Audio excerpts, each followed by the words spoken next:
Don't forget to like the video, share your thoughts or story in the comments, and subscribe to stay updated with our latest stories. Now, before I begin, tell me, where are you watching from? I'd love to know which cities and towns are joining me for this memory that stayed with me for years. It was one of those evenings that smell like rain even when the street outside is dry. I had set a pot of chicken soup to a slow, patient simmer, and the house carried that soft, onion and thyme perfume that makes a person feel braver than they are. The kitchen clock ticked with the calm of a metronome. I was expecting to be alone until late. My son had told me he'd be home around 9 after a long day that included a meeting he'd been dreading for a week. I'd laid out 2 bowls, 2 spoons, the small loaf of bread we both pretend not to like because of the carbs, but always tear apart with our fingers anyway. Little rituals anchor us. You learn that after 40.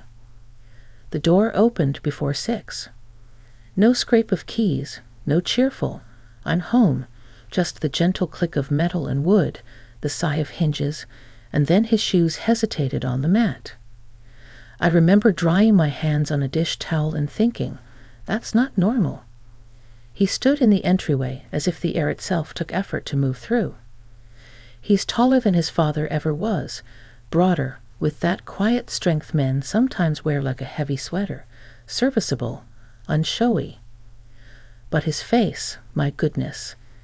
His face said it all before any word arrived. It was the expression a person wears when the ground shifts under a house they've believed was solid. "Hey," I said, keeping my voice level, as if the soup had called me to the stove and not the storm in his eyes. "You're early." He nodded once, eyes traveling across the kitchen, like he was memorizing it.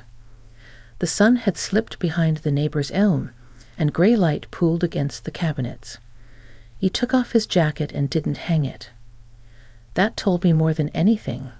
He's careful with his things, his habits lined up like pencils. The jacket draped over the chair as if it had to carry something for him. "I didn't feel like being out," he said finally. There are moments when a mother wants to reach out and grab her child by the shoulders and shake the truth loose just to stop the silent flood that's rising in the room. But age teaches restraint. Respect is a kind of love. So I turned the flame down, slid the pot to the back burner, and slid a glass of water to his side of the table. He didn't sit. He just wrapped his hand around the glass, not drinking, as if the coolness itself could steady him. "Do you want to tell me what happened?" I asked, "or do you want me to make you a bowl and we talk after you eat?"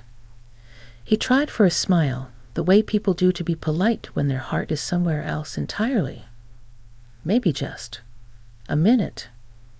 "All the minutes you need," I said, and leaned my hip against the counter, giving space without stepping away.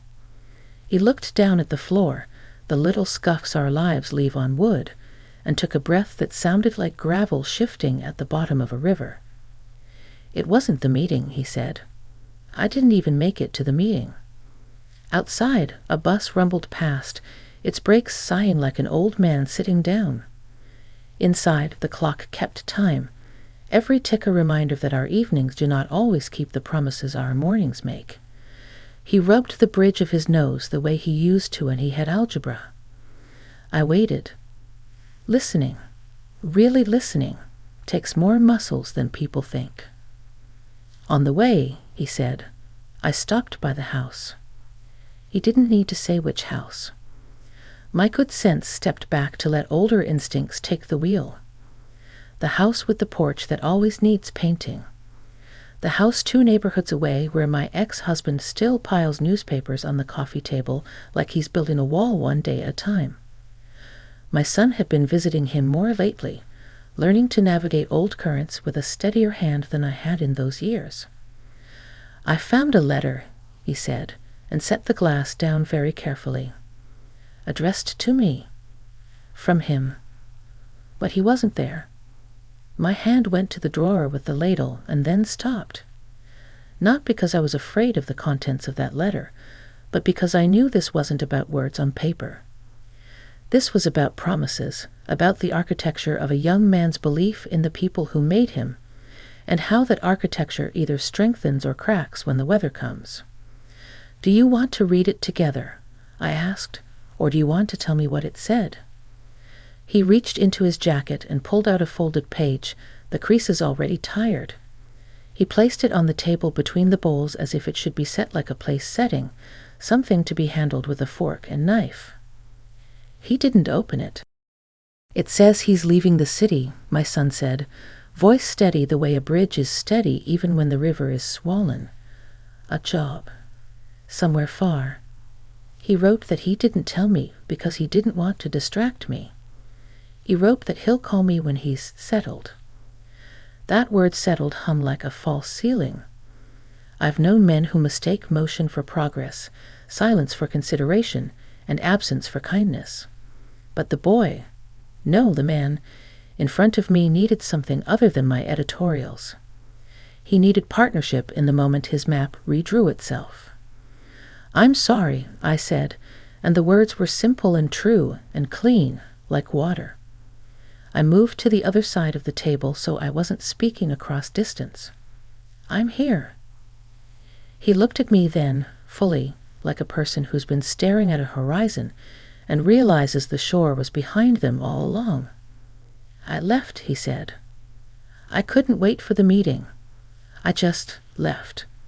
I kept thinking about all the times I told myself he'd show up if I became the kind of son who didn't need him to. And then I thought about coming home. Home. The word is a chair with your shape worn into it. It's the way a hallway smells in the heat. It's the place you go when you run out of brave." I pulled the chair out for him. He sat. The soup from the back burner sent up a gentle puff of steam like an animal sleeping and dreaming. "We don't have to solve it tonight," I said. "We can let the problem be a guest we feed, but don't hand the keys to." He huffed a small laugh that had rust in it. "You always talk like that," he said. "Like life is somebody we can be polite to." "Polite and firm," I said. "The way you are with a neighbor who plays music too loud but also brings your trash cans in when you forget." We ate a few quiet spoonfuls, his shoulders easing a fraction with each mouthful, the way warmth travels. After a while, he set his spoon down and looked toward the living room, where the photo of him on his 5th birthday sits in a silver frame. Frosting on his chin, eyes like blue sky after a storm. He followed that gaze back to me. "If I tell you what I'm really thinking," he said, "will you let me finish?" "That's the only rule," I said. "We let each other finish." He took another breath, a clean one this time. "I think I've been carrying his future around for him," he said. "Like a spare coat, and I'm tired." A small, fierce pride moved through me. Pride in his clarity, in the way he named it without setting anything on fire. "Then maybe," I said, "tonight is the night we put that coat on a hook by the door. It can hang there if it needs to. It doesn't have to be on your shoulders." He nodded, and something uncoiled between us, the kind of understanding that doesn't arrive with trumpets, just the soft click of a lock finally lining up. Outside, the first drop of rain made a dark coin on the sidewalk. Inside, he reached for the letter as if to open it, then changed his mind and slid it back into his jacket. "Maybe later," he said. "Right now, I want to sit with you and not pretend that I'm fine." "Then that is what we will do," I said. "We will be honest and eat too much bread." We did. The rain started in earnest, speaking its language against the windows. In the gentle percussion of it, in the warmth of the kitchen and the patient company of two people who had chosen to tell the truth, a door inside the evening opened. We didn't walk through it yet. We just noticed it, and that was enough for the first night. The rain didn't let up through the night, and by morning the air smelled washed clean, as though the world had been given another chance. I woke earlier than usual, restless from turning over the pieces of what my son had told me. He was still asleep on the couch, one arm draped over the backrest, his jacket folded neatly this time on the coffee table. Even in sleep his face carried a certain weight, the look of someone who had seen too much in a single day. I stood there quietly, watching him, and wondered how often I had mistaken his silence for ease, when really it was him carrying storms alone. I brewed coffee and let the warmth fill the kitchen. The sound must have woken him because soon I heard the creak of the sofa springs. He rubbed his eyes, sat up slowly, and for a moment looked younger, almost like the boy who used to pad into the kitchen on Saturday mornings in mismatched socks. When our eyes met, he offered a small smile that didn't quite erase the shadows, but at least softened them. "Morning," he said, voice rough. "Didn't mean to fall asleep out here." "You needed the rest," I answered, setting a mug in front of him. "Sometimes the couch does its job better than a bed." He took the cup with both hands and stared at the steam curving upward. Silence sat between us for a while, but it was a different silence from the night before. Less sharp, more like a pause in music, where you can still feel the rhythm even if no note is played. Finally, he spoke. "I kept thinking about that letter," he said. "Not just what it said, but what it didn't. All the blanks I keep trying to fill in with excuses." I sat down across from him, my own coffee untouched. We do that for the people we love. We patch their gaps with hope, even when it leaves holes in us. His gaze lifted, steady now. "But I don't know if I want to anymore. I don't know if I should." "That's not giving up," I told him gently. "That's choosing where to place your strength. There's a difference." The morning light fell across his face, highlighting lines of fatigue, but also determination. It was the look of someone standing at a crossroads, aware of how heavy each path might be. He set the mug down and leaned forward, elbows on the table. "Do you ever regret it?" he asked suddenly. Regret how things ended with him? The question cut through me, not because I hadn't thought about it, but because I rarely admitted it aloud. I let the quiet stretch for a moment, considering my words. I regret the time I lost trying to change what couldn't be changed. I regret the years I thought endurance was the same as love. But I don't regret choosing peace over chaos. That decision gave us this: our home, our dinners, this table. That's not regret. That's relief. He nodded, digesting it, then sighed. I think I've been afraid of admitting that to myself. Afraid that if I stopped defending him, I'd lose what little I had left. I reached across the table, covering his hand with mine. You don't lose it. You free it.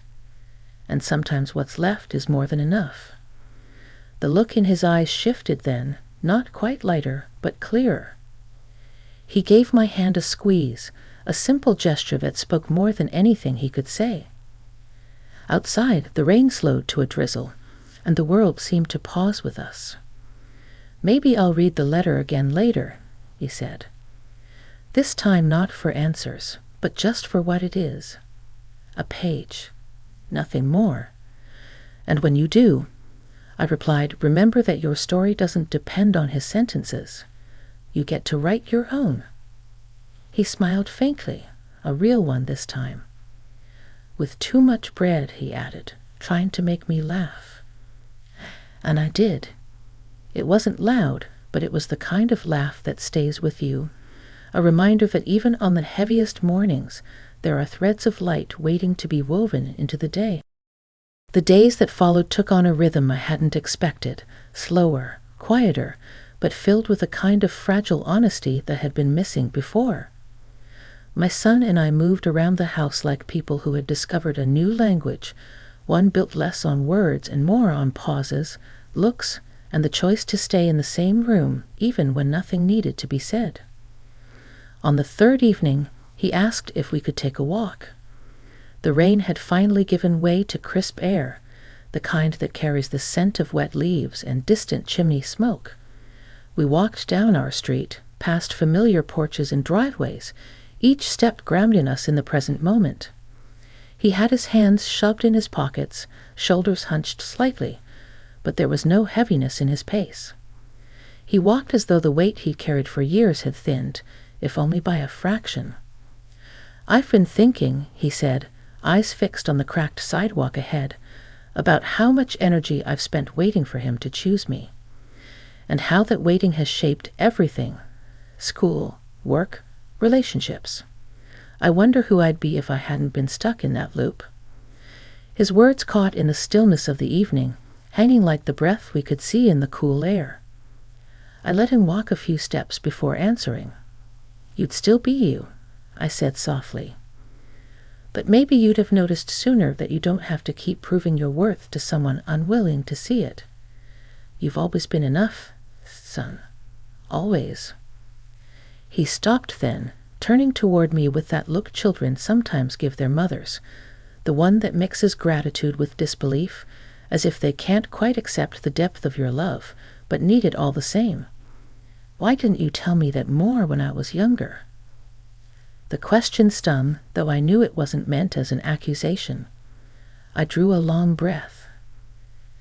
"Because I thought showing you would be louder than saying it. The meals, the rides, the late-night talks when you couldn't sleep. But maybe I should have said it every day anyway. I'm sorry if I didn't."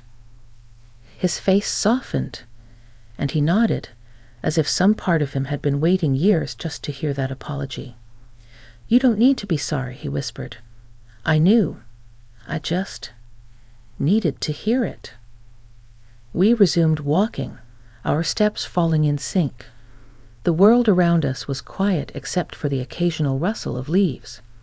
It felt like we had stepped outside of time, two people choosing to rebuild something not because it was broken, but because it deserved more attention than it had ever been given. Later that night, back at the house, he pulled the letter from his jacket again. He unfolded it carefully, the paper now worn from his handling. He read it silently while I sat nearby, not intruding, just present. When he finished, he set it on the table and leaned back in his chair. "It doesn't hurt the way it did before," he admitted. "It's still disappointing, but it's just his decision, not mine. I don't have to carry it anymore." Relief swept through me, not because the pain had vanished, but because he had finally untangled himself from it. He looked older in that moment, not in years, but in strength, like he had crossed a threshold only he could walk through. "You've learned something some people never do," I said. "That someone else's absence doesn't define your presence." He sat quietly for a while, then looked at me with a hint of a smile. "You know, Mom, I think I'm ready to start writing letters of my own. Not to him, but to myself. To remind me of the things I want to remember." My eyes blurred with tears I didn't try to hide.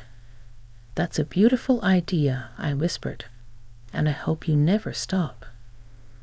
That night, when he finally went to bed, I stayed up longer, sitting at the kitchen table with the rain-streaked window reflecting back the glow of the lamp.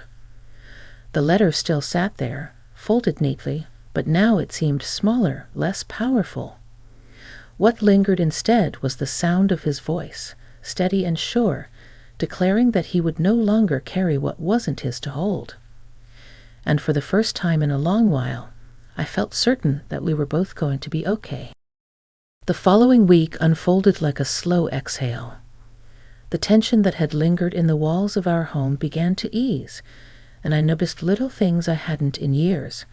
My son humming softly as he brewed coffee, the way his shoulders no longer curled inward but rested back, as if he finally trusted the space around him.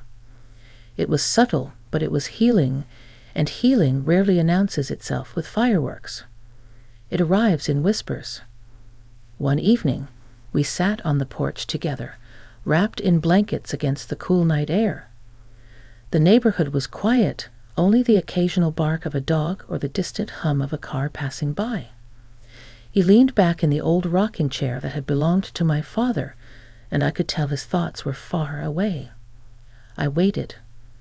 I had learned by then that silence was not emptiness, but preparation. "You know," he began after a while, "I used to believe that if I didn't chase after people, they'd forget me. That I had to prove I was worth keeping around. That's why I always excused him. I thought love was something you earn." The porch light caught the side of his face, and I could see the seriousness in his eyes. I nodded slowly, my own heart heavy with the memory of years I had once thought the same thing. "Love isn't earned," I said gently. "It's lived, and it's given freely, not bargained for." He let those words settle between us before replying. "I think I finally understand that now, and it feels like a weight I didn't know I was carrying has been lifted." We sat there for a long while, listening to the cicadas begin their evening chorus. I thought of all the times I had wanted to shield him from pain but couldn't.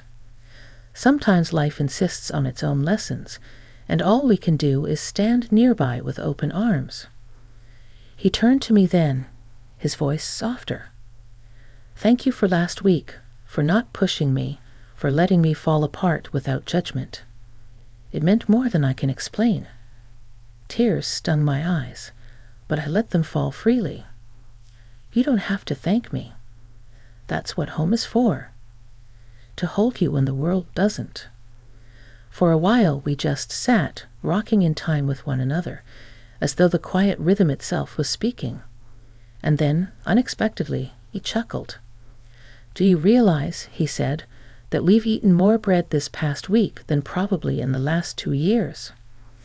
I laughed, the sound spilling out into the night. "Maybe healing requires bread," I replied. "It could be our family prescription." That moment, simple and unadorned, felt like a turning point. Not dramatic, not cinematic, but real. Real in the way life often is when we stop trying to script it and just let it unfold. Later, after he went inside, I stayed a little longer on the porch. The stars were faint, barely visible through the city's haze, but I found comfort in knowing they were still there, steady and constant, even when unseen. That's how I felt about us now. Not perfect, not without scars, but steady. As I finally rose to go in, I thought about the letter tucked away in his room. I knew one day he might read it again, and maybe it would still sting, but it would never undo the strength he had gained. That strength was his own, and nothing could take it. When I closed the door behind me, I carried with me a quiet certainty that even in the unexpected, even in the heartbreak, there is space for renewal. And sometimes what remains after the storm is not just survival, but something even stronger, clarity, connection, and the kind of love that doesn't need to be earned. That night, as I turned off the lights and settled into bed, I realized his expression that first evening had indeed said it all. Not just sorrow, not just disappointment, but the beginning of transformation. And I had the privilege of witnessing it, of sharing it, and of knowing that whatever came next, we would face it together, bread and all.